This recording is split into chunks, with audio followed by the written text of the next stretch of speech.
श्री कृष्ण कहते हैं कि कभी किसी पक्षी को घोंसले की नींव बनाते देखा है। अथक परिश्रम करके तिनका तिनका बटोर कर वो पक्षी अपना घोंसला बनाता है, अपनी संतान के लिए एक सुरक्षित घर बनाता है।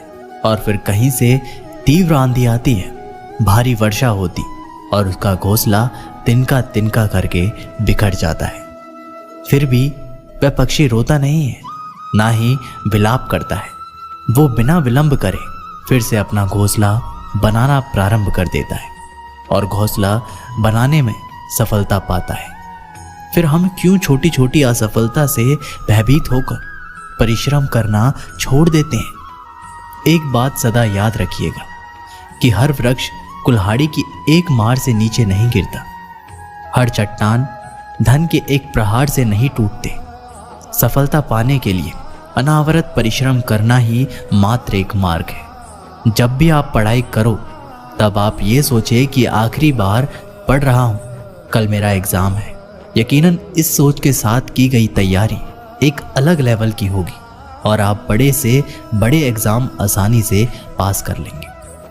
श्री कृष्ण कहते हैं कि उठो तो ऐसे उठो कि फक्र हो बुलंदी को, झुको तो ऐसे झुको बंदगी भी नाज करे। आए हो निभाने को जब किरदार ज़मीन पर, कुछ ऐसा कर जाओ कि ज़मीन भी मिसाल दे। संघर्ष पिता से सीखिए, संस्कार माता से, बाकी सब तो ये दुनिया सिखा ही देगी। अफसर और सूर्य खजूर खरीद सके, वे बहुत प्रसन्न हुआ और खजूर की दुकान में पहुंचा। सारे पैसे से उसने खजूर खरीद लिए और वापस अपनी कुटिया की ओर चल पड़ा।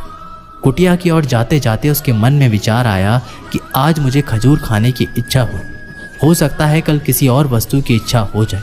कभी नए वस्त्रों की इच्छा हो जाएगी तो कभी अच्छे घर की, कभी स्त्री की और बच्चों की, तो कभी धन की। तो मैं तो साधु व्यक्ति हूँ, इस तरह से तो मैं इच्छाओं का दास बन जाऊंगा। ये विचार आते ही साधु ने खजूर खाने का विचार त्याग दिया।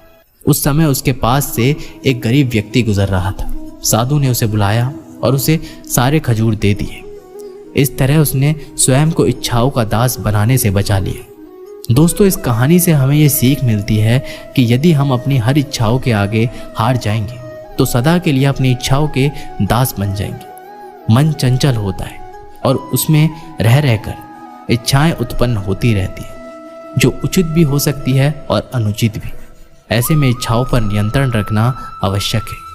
सोच विचार कर इच्छाओं के आकलन के उपरांत ही उनकी पूर्ति के लिए कदम बढ़ाना चाहिए, तभी जीवन में सफलता प्राप्त होगी। इसमें हमें इच्छाओं का दास नहीं बनना है, बल्कि इच्छाओं को अपना दास बनाना है। दोस्तों, ये वीडियो यहीं पर समाप्त होती है। आशा करते हैं कि आप लोगों ने इस वीडियो से बहुत कुछ सीखा होगा। मिलते हैं एक नई वीडियो के साथ, तब तक के लिए अपना ख्याल रखिएगा और एक बार कमेंट बॉक्स में ज़रूर लिखिएगा। जय श्री कृष्ण।